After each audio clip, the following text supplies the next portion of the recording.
Hello everyone, welcome to your Firefighter 1 training. I'm your host, my name is Hunter. Assisting me today I have Fire Cadet Birdman, Fire Cadet Resonator, Fire Cadet Sharkboy, and Fire Cadet Arlie. The goal of this training video is to get you your Fire 1 certification as fast as possible. How this will work: you will take this class by watching this video, and then after you watch this video, there will be a link to a Google Forms in the description. You will need to click that and fill out that quiz on the things that you learned here today. Once you have done that, it will be graded by a member of our professional development team. After it is graded, if you receive above a 75%, you will be moving on to the second stage, which is to get in game and do a skills portion in game. That should take about 20 minutes. And that will get you your Fire 1 certification if you pass. You will also need to do EVOC separately. To start, we're going to start by going over our Discord. Our Discord is very, very vital to us. It's what we use for everything. Starting at the top, we have Bulletin. This is where you can find most of the important information. Our important information includes our EMS handbook, which is what you will use once you become an EMT. The officer application, which is how you can become a trial lieutenant. There is requirements to take that, so make sure you check the requirements at the time of this training, because they are changing. Discord rules. This is where you can find the rules for our Discord server. On duty rules. This is where you can find rules for being on duty.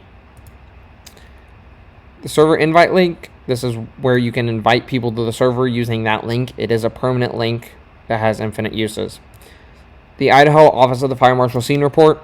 This should be done by an officer, but if no officer is on scene, then this will fall back on the first due apparatus. And the employee roster. This is the roster that shows people's call signs and other information. We will start by going over our rules, which can be found in the department handbook document. Discord rules. Rule 1 is respect. You must respect all members within the BFD Discord server, regardless of their race, ethnicity, gender, religion, or any factors like that. Rule 2 is NSFW. NSFW is not tolerated at all. If you think something could be considered NSFW, reach out to a chief officer before sending it. We are a server that is primarily for teenagers. Keep everything PG-13. Rule 3 is bypassing and loopholes. Do not attempt to bypass any of the rules or find a loophole in them. Rule 4 is common sense. Use common sense. If you think something could be against the rules, then do not post it. Rule 5 is drama. Keep drama out of BFD. This includes, but is not limited to, arguments, bashing, sensitive topics, and politics. We do not tolerate bashing of other departments. Rule 6, professionalism. You are expected to remain professional within the BFD Discord server. This includes using proper grammar and punctuation, especially if you are a trial lieutenant or higher. Rule 7, authority. Trial lieutenants and higher are considered line officers. If they ask or tell you to do something, then do it. Rule 8, pinging. When pinging someone, ensure you have a reason. If you ping them but no longer need them, edit your message to explain why you pinged them and that you no longer need assistance. Rule 9, ISRP rules. All Idaho State roleplay rules apply to the BFD Discord server. The firefighting SOP, we will not be going over this, but I suggest you go over this. This is where you can find a lot of the things that we are going over currently, including the equipment, the hoses, the code responses, the positions on the vehicle, the sides of a building, and other information. This includes all of it. The department handbook includes our rules, our mission statement, and our administrative stuff, such as regulations. So our mission statement and overview. Our mission statement is to be an excellent public safety professional, compassionately providing our community and all hazards response with integrity and courage through innovative prevention, education, and active intervention. Section 2 is the rules.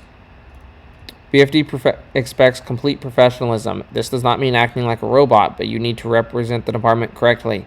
meaning using proper language, grammar, and showing respect to everyone, no matter of their race, gender, religion, etc. Part of this responsibility means you should keep all topics professional, no drama, including arguments, bashing, or any sensitive topics. All in all, using common sense is a must in BFD. Keep in mind, this is when you are on duty. 2.2, no NSFW.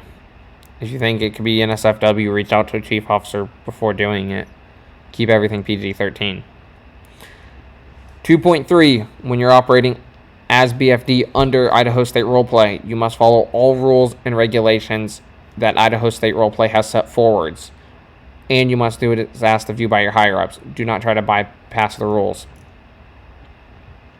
We will go over our call sign regulations and all of that in a moment within the embed, because it can also be found there. Next is the Idaho Fire Marshal Scene Report. For this one, you'll start here.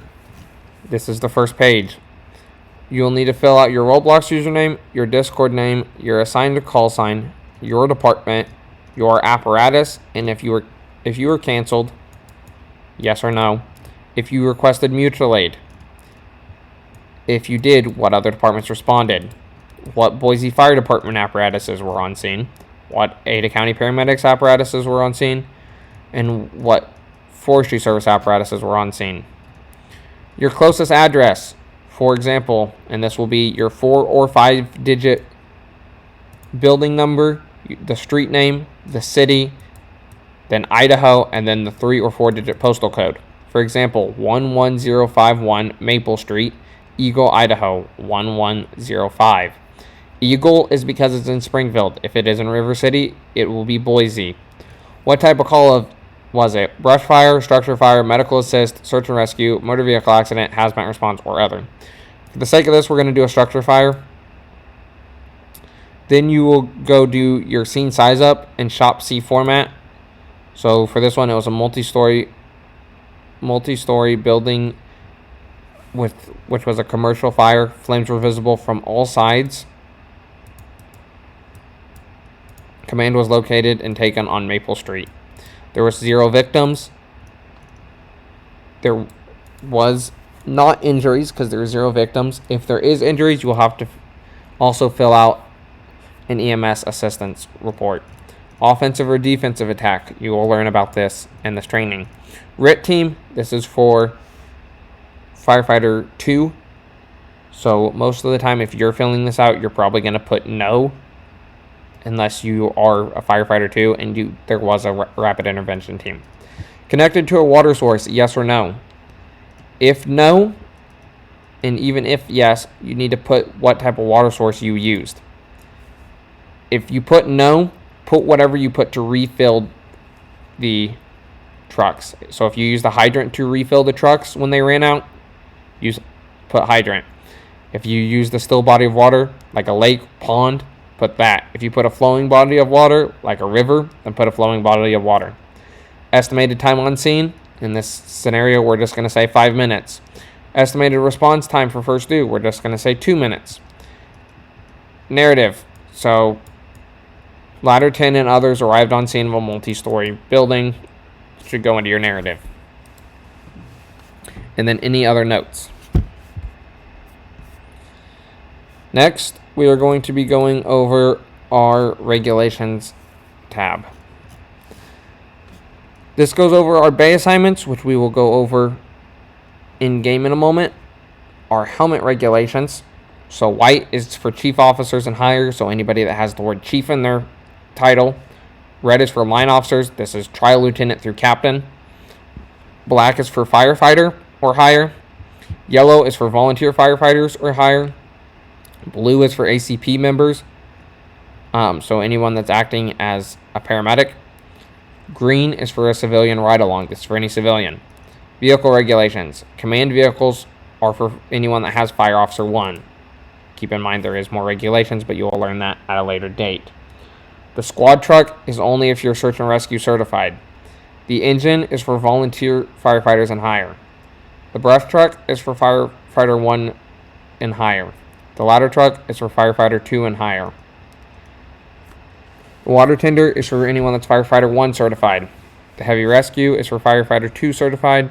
And the hazmat is if you're hazmat certified.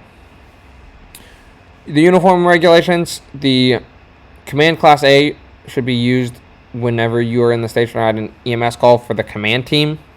The class C is the same, but for chief officers and the shift host. The class A is the same, but for line officers. Class C is for volunteer firefighters through senior firefighters. The station shirt is for volunteer firefighters through senior firefighters. Formals are whenever you are taking a picture for a shift or training. The open turnouts are for MVAs, scene commander, and the rapid intervention team, and the turnouts are for any call involving a fire. Here you can see the call sign regulations. I recommend you pause the video now, as I'm not going to be going over all of them. After that, you have your announcements, which will provide important announcements. The department Melonly, which provides the link to the Melonly, which you will need to join if you have not already. Support is where you can find support tickets. General is for most inquiries and simple questions. Report is for contacting professional standards. This can be used for appeals, reporting an employee, or just overall questions about quota or stuff like that. Command contact, this can be used to contact command staff. Please note there's very few of us, so we will take longer to respond. Official media, this is where you can find pictures of official media. Promotional requirements, this is where you can find the promotional requirements. I recommend pausing the video now because I'm not going to go over it. Award information, this is where you can find information about how to receive awards. I'm not going to go over this, so you are welcome to look at the channel and go over it. Meritus Service, this is the requirements and how to claim the Meritus Service Award. I'm not going to go over it. If you'd like to read it, you can. Divisions, this is where you can find what divisions are open and available to join. Results, this is where you can find the results for any quizzes or applications you took. Promotions, this is where you will be promoted at. And infractions, if you receive an infraction, this is where it will be at. Department shifts, you will get pinged here if there's a shift being hosted. Truck assignments, you will get pinged here to be told what truck you are on. Shift briefing, this is where you will go to get your truck assignments at the beginning or during the middle of the shift.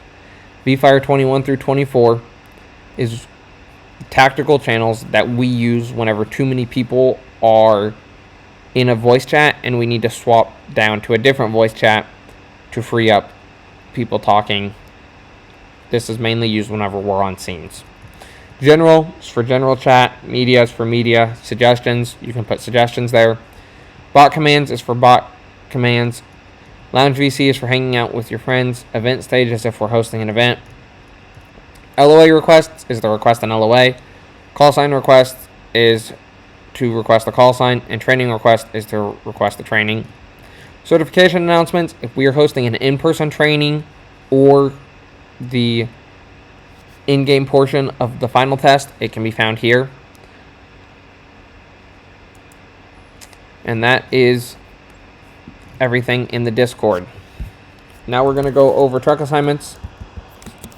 These fine people have got trucks together for me, so I can show you where they are supposed to be. Starting here, we're in base 6. This is for Ada County paramedic vehicles. This is where they will park their vehicles. We don't typically park in this bay.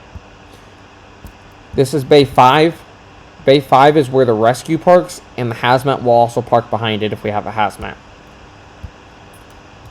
Bay 4, you can see nothing's in this bay currently. It is typically empty on shifts, but this is where we park the brush truck and the squad truck. Please note, on this bay, there's no specific assignments front and back. On Bay 5, the rescue truck should be in the front, and hazmat should be in the back. When it comes to Bay 3, you can see we have the truck in this bay, ladder truck. Behind it is also the water tender, typically. You can see whoever parked the water tender parked it in the wrong place. It goes behind the ladder truck. That is because Bay 2 is for engine 10 in the front, and then behind that is for engine 10 if there's a second engine crew.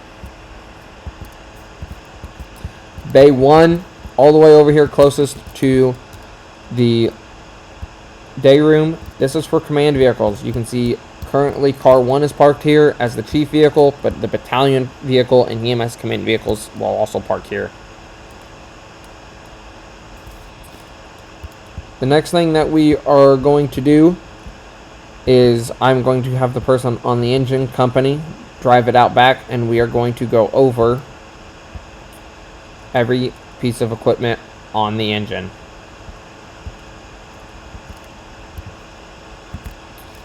With that being said, please note that any time that you are handling any equipment on the engine, you should probably be in full gear. I'm going to go ahead and gear up.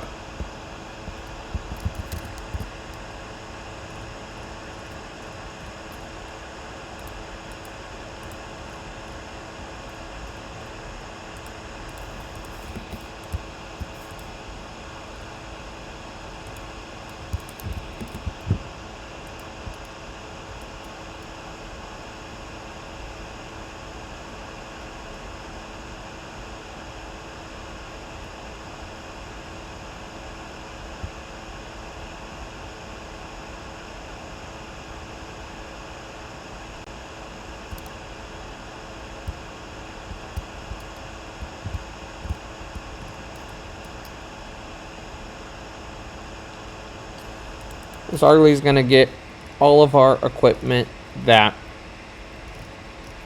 we have on our engine crew laid out for us. While she does that, I'm going to go over the things that she can't set out. So on our engines, we have the self-contained breathing apparatus, which is SCBA.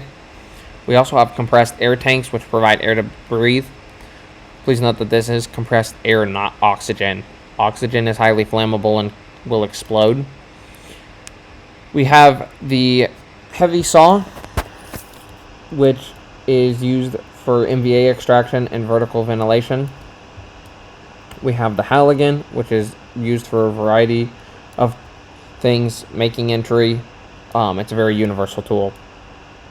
We have our pike pole, which is used in overhaul to clear debris that could relight the fire. We have our 14 and 24 foot ladder, as you can see, is over here. The difference, if it's not extended, it's a 14 foot. If it is extended, then it's the 24 foot. You can see we have cones over here. These are used for traffic control. We also have flares, which are used to make cones more visible. As you can see, she's currently holding the Halligan. We have backboards, which are used to brace someone's back and reach places a stretcher can't, that she's holding there. Right here in front of me, this red bag is our BLS bag. This is used by EMTs to provide basic life support. We have the life pack, which is used to treat cardiac emergencies. We have the fire extinguisher. We have fire extinguishers and water cans. Those are just used for putting out smaller fires. We have the water pump, which are used to supply water from an alternative source of water. And then we have generators that are used to supply power on scenes. On our hose overview, we have 2 inch and 3/4 attack lines and 1 2.5 inch attack line. The inch and 3/4 are the yellow and blue line, and they are 1-person attack lines. The 2.5 inch attack line is the red line, and it is a 2-person attack line.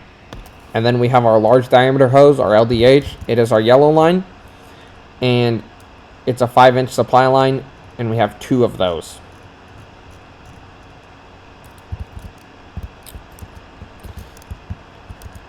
Next, we're going to go over to our demo house, and we are going to show you guys the proper way to set up trucks and the jobs on an apparatus. Please remember that whenever you are going to a call like this, you need to wait till you are dispatched out. So in this case, I'm going to dispatch water tender 10, truck 10, rescue 10, engine 10, and car 1. Meaning that we are all going to go over there. Typically, on a house fire, you will have an engine crew. You will also have a ladder crew and a rescue crew. The water tender crew is not mandatory on most house fires, just due to the fact that we have 2 trucks that have pumps.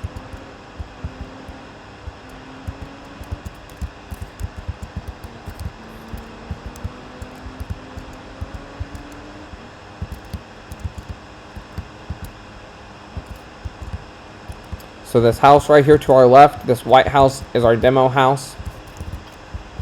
So if I was arriving on scene, since I am the command vehicle, I want to pull past the house to allow space for the other apparatuses. I'm going to stop here, and I'm going to have my lights on. Then the engine is going to pull up to where their attack pump is just about right in line with the door. So you can see they're a little bit off, but they're basically just in line with the door. Your water tender is going to pull typically very, very close to the hydrant. Your ladder is going to pull close to the front door where they can get their ladder up, but they also want to be careful not to block the engine whenever you are on the ladder crew. That way they can still get their hoses out. Your rescue is typically going to pull close to the driveway across the street. That way they can provide the RIT team and help us out from over here, and they are not in the collapse zone. When you arrive on scene of a structure fire, regardless of your job, you should have your SCBA on, your hood on, and if it's dark outside, I would recommend your flashlight, but you should have your flashlight on whenever going inside. We do this, that way if you need to go inside at any point, all you have to do is click the mask button, and you will be masked up. Please keep in mind that at this point, if you haven't already, you should have already changed your helmet color to your respective helmet color. Before this training and after this training, you use the yellow helmet, since you are a volunteer firefighter, and then you will become a fire cadet. We're going to talk about crews on the apparatus. We're going to start out on the most basic, which is the engine. On the engine, you have your engineer, which drives the apparatus. On every apparatus, you have your engineer as your first position. And then you also have your officer on the other side of your engine. On every truck, you have both of these. Typically, your engineer is going to be operating the pump panel and pull lines. Your officer is going to take command if they're the first to do, or they're going to instruct the crew on the apparatus. They are responsible for this apparatus. Behind your driver, you have your nozzle, which typically starts your fire attack. They grab an attack line and start fire attack. Then on your other side, you have your backup, which is typically your interior crew. They typically search with the Halligan and they assist in fire attack. So if you only have an engine crew on a fire, your nozzle is going to start the attack, and your backup is going to grab a Halligan to open the front door. On the ladder truck, you have an OV and a backup, or a barman. The barman is behind the driver. Typically, they are going to be softening the structure, which means breaking open all the doors and just providing exit points. This person should have a Halligan and be ready to come off the truck to open the door. Your OV will be the one that is responsible for getting on the roof whenever the engineer puts up the ladder. On your rescue, you have a specialist and a tillerman. The tillerman sits behind the engineer, and they are basically just miscellaneous personnel. The nature of being on the rescue truck, you don't really know what you're getting into most of the time, so you really have to listen to your pre-scene assignments to figure out what you are going to be doing. Your specialist is on the other side, and they're typically the one that knows more so what they're doing and kind of takes the lead on doing technical rescues. And then the tender, also, they don't have any back seats, so it's just the driver and the officer. Now that we are on scene, typically since I'm car 1, I'm going to take scene command. On this scene, I would instruct the driver of the engine to grab an attack line. I would instruct the driver of the rescue to hook the engine up to the hydrant, and then the ladder truck up to the engine as well. And then I would instruct the engineer on the ladder truck to grab a Halligan to be able to make forcible entry. For the sake of this demonstration, I'm just going to be buying this home. That way we can go over it.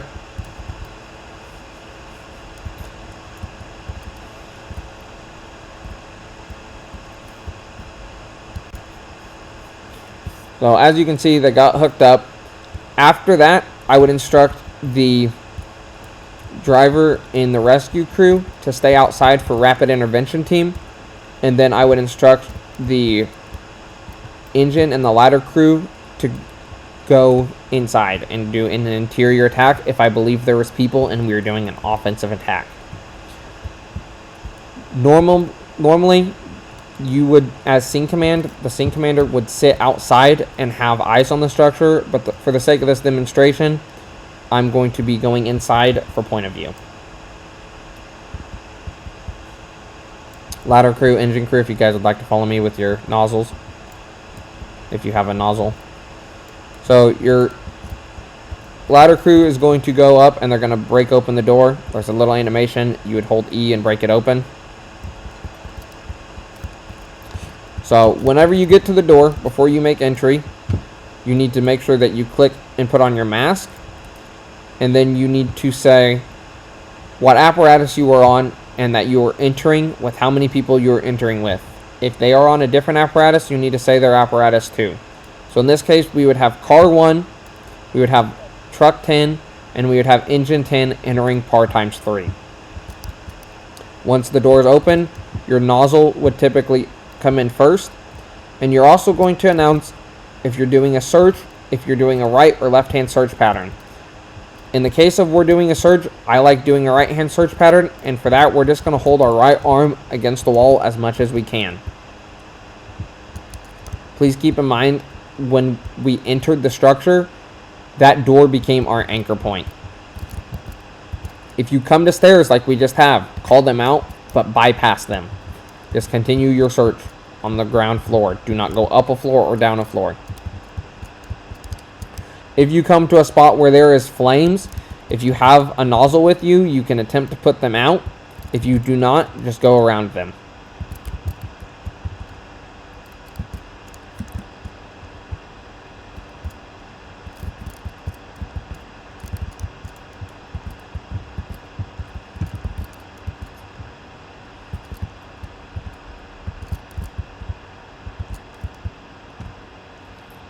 You can see I'm keeping my right arm against the wall.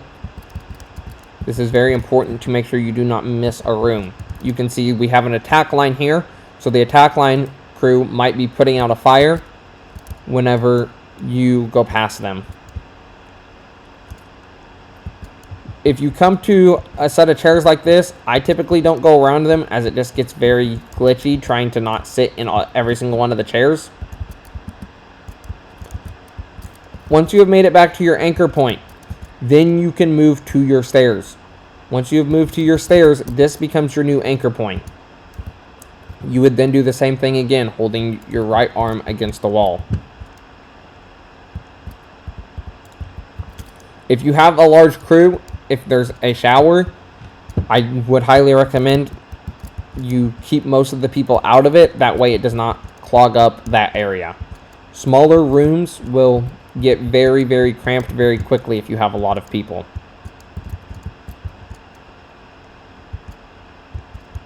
If at any point you come to a patient, you should say patient found, extracting now, and start working on the procedures to extract them.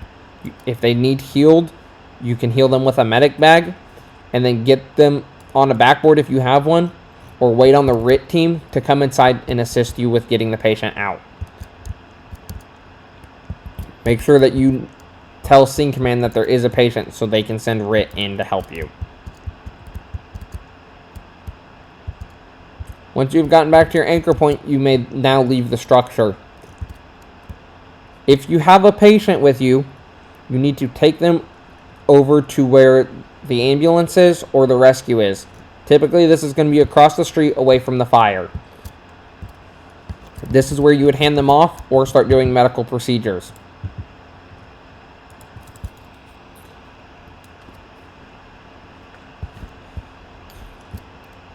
Whenever you show up to a scene of a fire, regardless of your apparatus or your rank, you need to do a window report.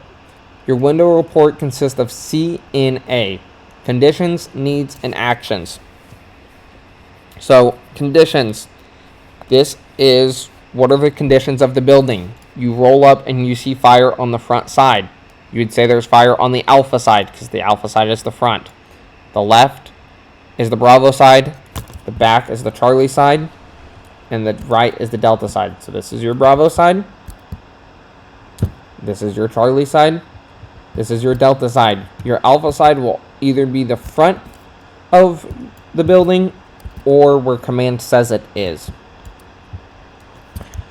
If you see flames on whatever side rolling up, then you would say that. You would also say that it's a 2-story house. Your conditions are there is a car in the driveway. That would let us know that there might be people inside.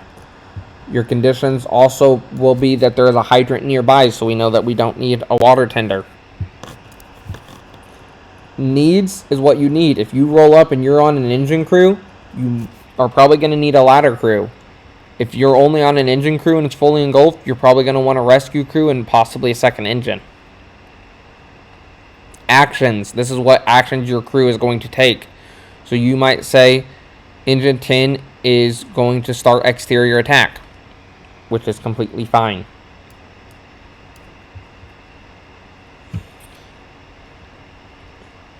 So if you start an exterior attack, then that is your defensive attack. In a defensive attack, we do not believe there's people inside, and we are not actively trying to go inside because the structure is typically unstable. We also have our offensive attack, which is boots on the ground inside the building fighting the fire. When it comes to hand ladders should be placed in the same pitch of the roof. This means that the roof is slanting down here, so this is in the same pitch of the roof. This is not a good place to put it, however, because it is blocking a window and it is on a lean-to. This little porch covering is going to have lower stability than the main house and could fall in. On this specific house, the best place to put the ladder is on this side of the building, typically towards the front. The reason that we would place a ground ladder, even if we do have a ladder truck on scene, is if we have people on the roof. If we have people on the roof, typically the ladder truck is going to be spraying water, if at all possible, to help with fire attack. So there needs to be a ground ladder so that those people have a way off of the top of the building.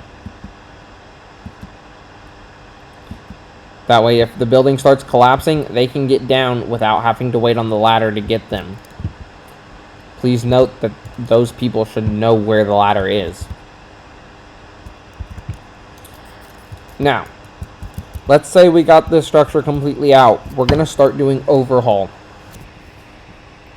So I'm going to have the rescue crew pack down the hoses. I'm going to have the engine crew go with a pike pole, and I'm going to have the ladder crew go on top of the roof with a heavy saw. In this case scenario. So, since the buildings do not have an interior, with the pike pole, you are just going to run around the outside of the building, clicking with the pike pole. You will click left click on your mouse and go around the building to act as if we are piking the building. With the heavy saw, you will go up on the roof and just act as if you are cutting holes in the roof.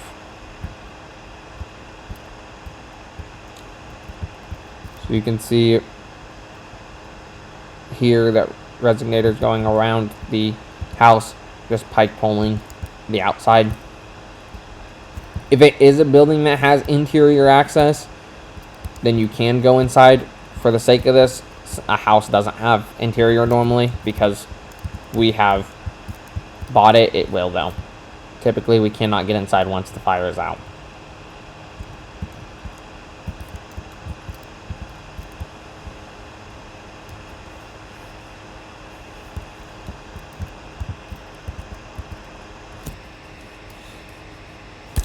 Once there's been sufficient holes cut in the roof and the sides are all ventilated down, then you would clear overhaul. At this time, they are currently still overhauling. Once overhaul is complete, then all units can gear down. And by gear down, I mean you can take off your SCBA, your hood, and turn off your flashlight and your mask if it's on. And then you can typically return to station. In this case scenario, we're going to be staying right here, however, as we are going to do a live fire demo for you guys.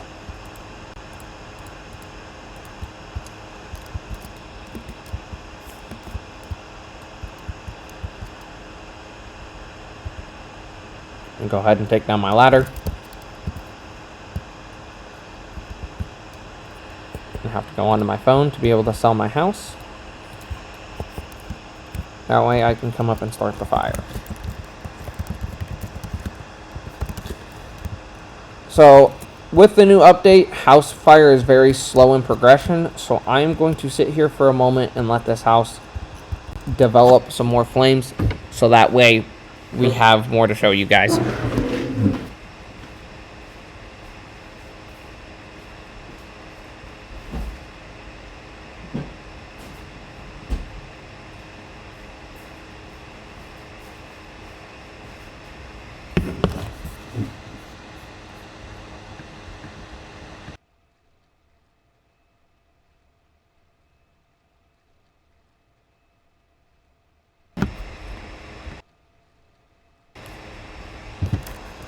Alright. Rescue 10, go ahead and hook up the hoses to the apparatuses. Ladder crew, I want you to go ahead and I want you to go break in the front door. After that, you're going to be going interior with a nozzle with the engine crew. Disregard. You are going to be getting up on the ladder and doing attack with the ladder. Rescue, you're going to be going interior with a crew. You can show Car 1 on scene, establishing Franklin Court Command.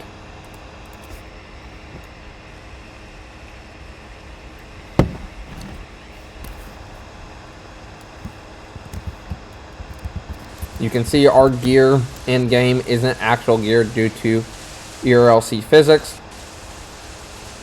So you will take damage. So be aware of that. So they're going to be entering par times 2 with engine 10 and rescue 10.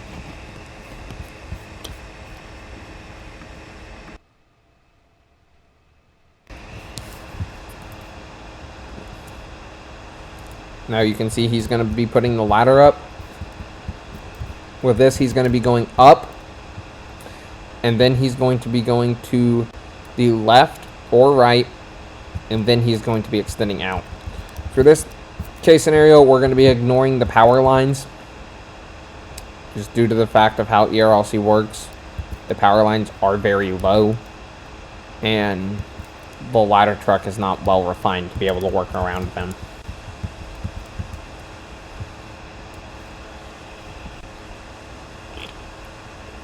Then he's going to extend his ladder, and then he can turn on his nozzle and start pointing it to be able to put out flames. Please note, if you are on an exterior crew, be aware of where the ladder can reach and let the ladder put out the fires it can reach. At this time, I'm going to do my 360, which is going around all the building. So my scene setup, it's going to be a 2-story residential fire. Flames are going to be visible from the alpha side. Command is going to be located on Franklin Court.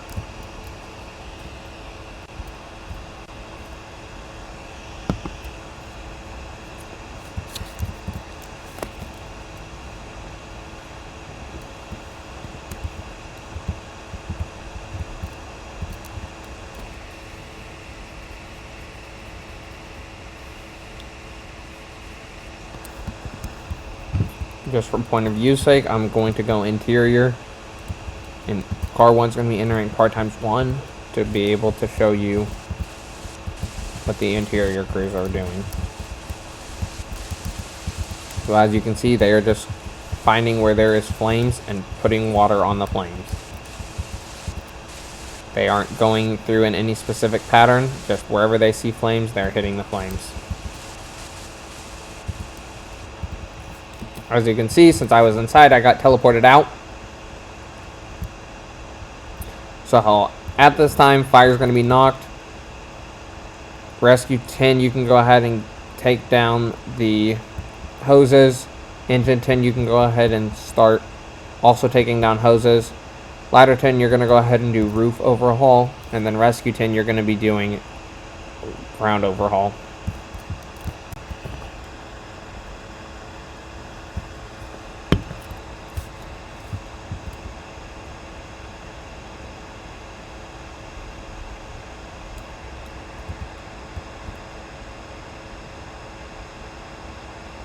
So you can see he opted to use the main bucket of his ladder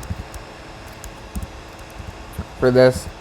That is completely fine due to the lack of personnel we had on the scene. Typically you don't need a ground ladder with lack of personnel. See Arlie there opted to go help him with roof ventilation. That will make it go faster.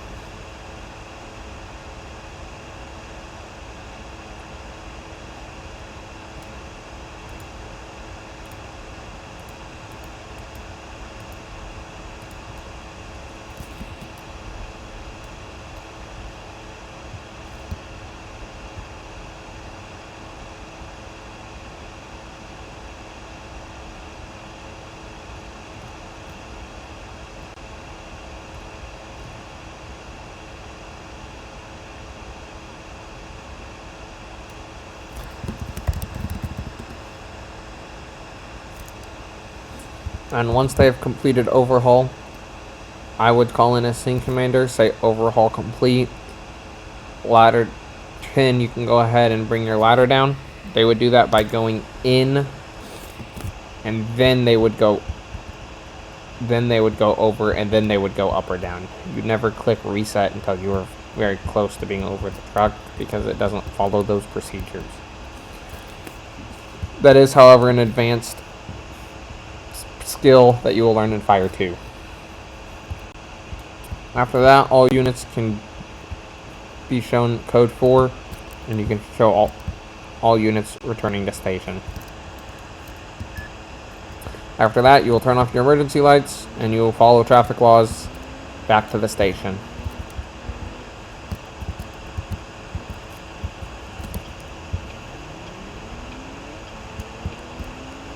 The next thing we are going to be going over is brush fires. So on a brush fire, you are going to typically have a brush truck, a water tender, and possibly an engine crew. If the scene commander would like to go out there, or if a battalion would like to go out there, they also can. For the sake of this demonstration, we're just going to take a brush truck and a water tender.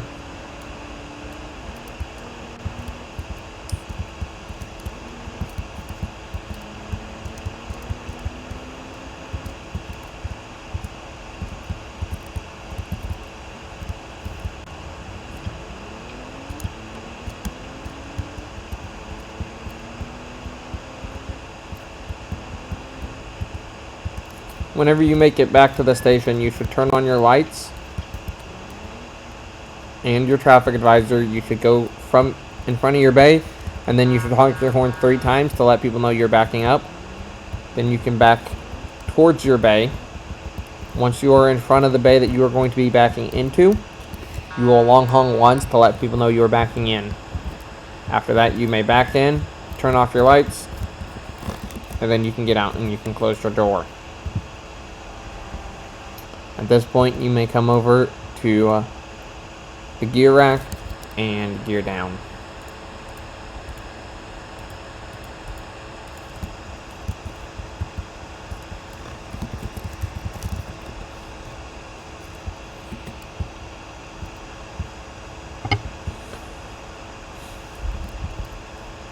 At this point, Mr. Birdman is going to be grabbing a brush truck. Miss Arlie will be grabbing the water tender so that we can go over and show you how to deal with brush fires.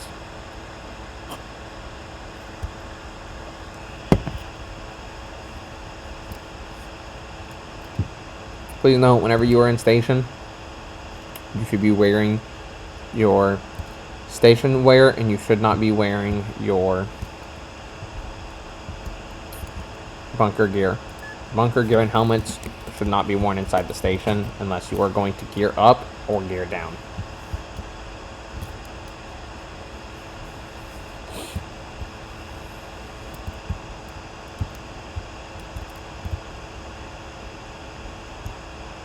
As you can see, brush truck pulls into bay number 4. You can see the water tender is in bay number 3 towards the rear of the bay.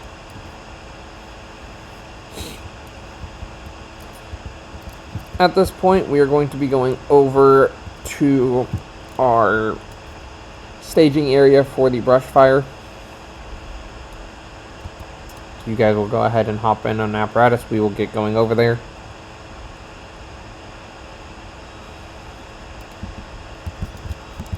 I'll grab the door for you.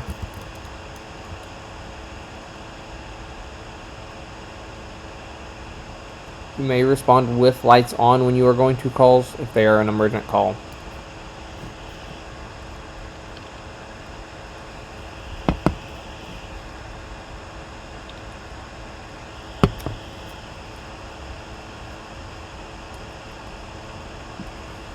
Our staging location is just up here to the left.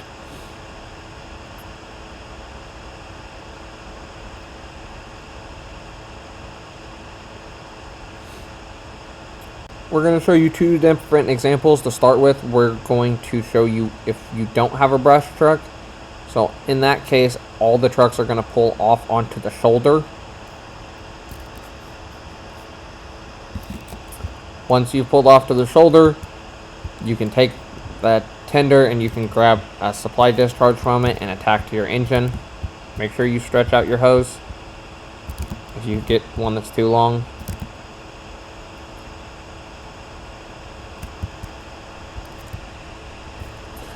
Now that we have water, you will typically put on your wildland gear, the Department of Land wildland gear, whenever you are on the truck in game. In this case, we're going to grab some attack lines and we will show you how to do brush fires. So in this case scenario, with no tanker or with no brush truck, I'm going to be the anchor point and I'm going to be the person on the furthest left. This means that everybody else should be on my right with an attack line and get within an arm's length. If you do not have eye protection, then you will need to have your visor down. If you have an accessory like these that are eye protection, you may wear them. So you can see we got all 4 of us. We're going to spread out pretty far. That way we cover a wide area. And then I'm going to say 3, 2, 1, and then walking. Once I say walking, we will all start walking with control. You will hit the control button on your keyboard in order to do this. That way you walk slower. So 3, 2, 1, walking. And then you will spray water. And on the fires, if you come to a tree, then I can say stop. And they can spray water on the trees that they need to. You can also say this if people get out of line and you need to regroup. After this, I would say 3, 2, 1, walking. And we would start again.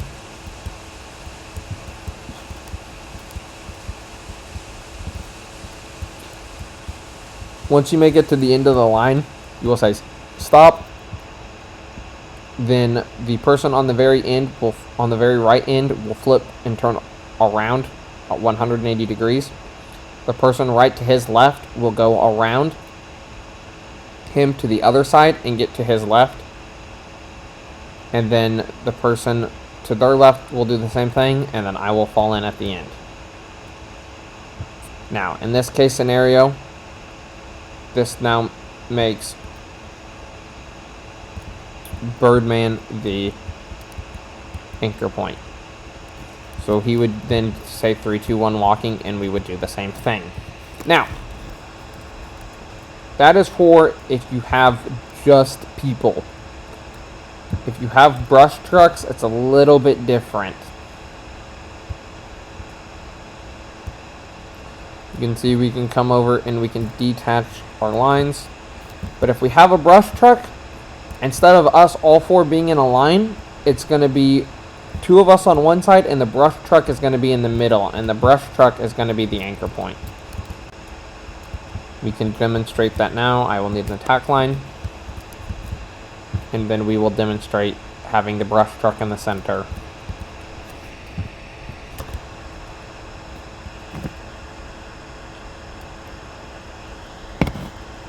If you have a large area, you may also have people on attack lines just going after single trees, and have the brush truck attacking trees as well. Typically, your engineer on your water tender would also walk with a supply line, especially if there's an odd number of people. Your engineer of your tanker and your tender should grab a supply line and then walk behind. That way, whenever the water tank on the brush truck needs filled up, they can fill it up. So since Arley's on that side in a good distance, I'm going to get on this side, and then the brush truck would be in the middle and they would be the anchor point. So then they would say 3, 2, 1 moving, and then we would all move and go forwards. Then they would have their nozzle on. Then whenever the brush truck gets down to yellow, the driver would typically hop out. That way the engineer on the tanker can attach them to water.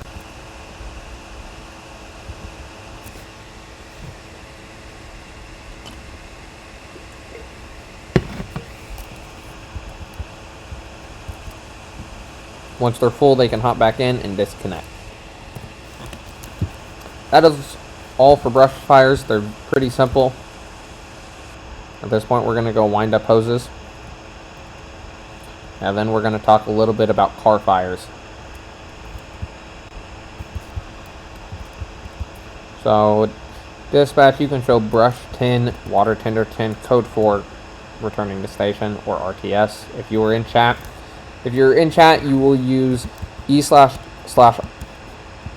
for en route. You will use O/S for on scene. You will use RTS for returning to station. You will use BIS for back in station. Like that.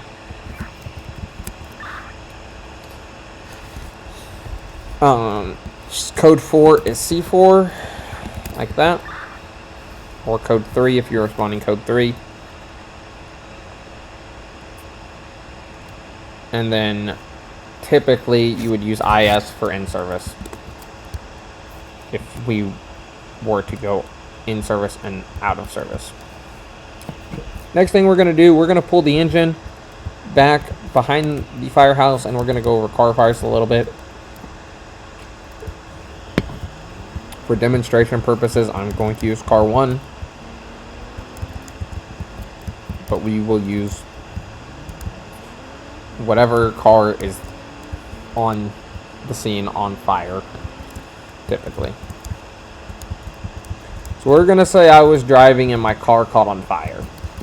The engine is going to pull up, and they are going to be in gear whenever they get on scene, and they would be connected to their hydrant if there's one near, just like you would if you were on a structure fire. The only difference, you should be uphill from a car fire, and you also need to attack it at a 45-degree angle.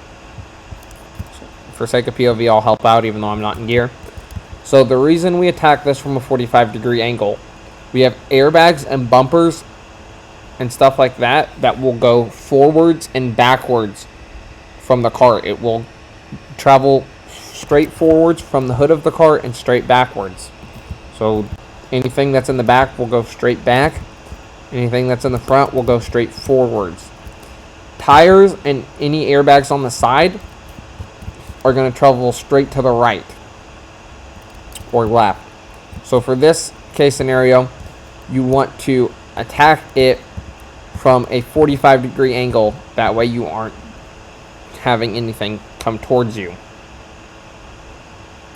The other thing you can see Birdman and Resonator both have are forcible entry tools. These are good because we need to work on getting the hood open typically, because that's where the fire is mainly, and we need to work on getting the battery disconnected. So then you would be with your crew and you would move up and you would attack the fire, wherever the fire may be.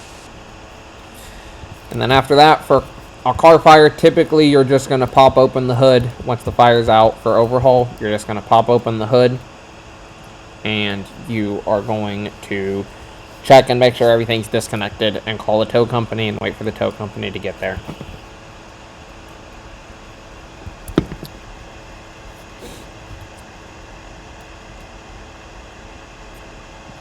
That is all of Fire 1 completed.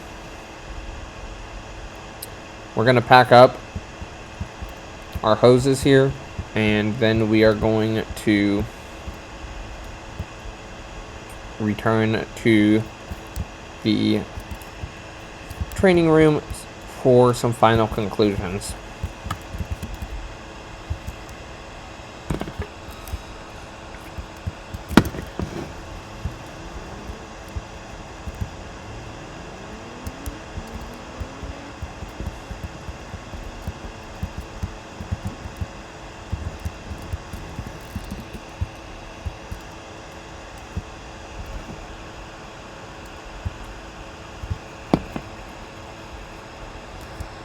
So overall, Fire 1 is not very difficult.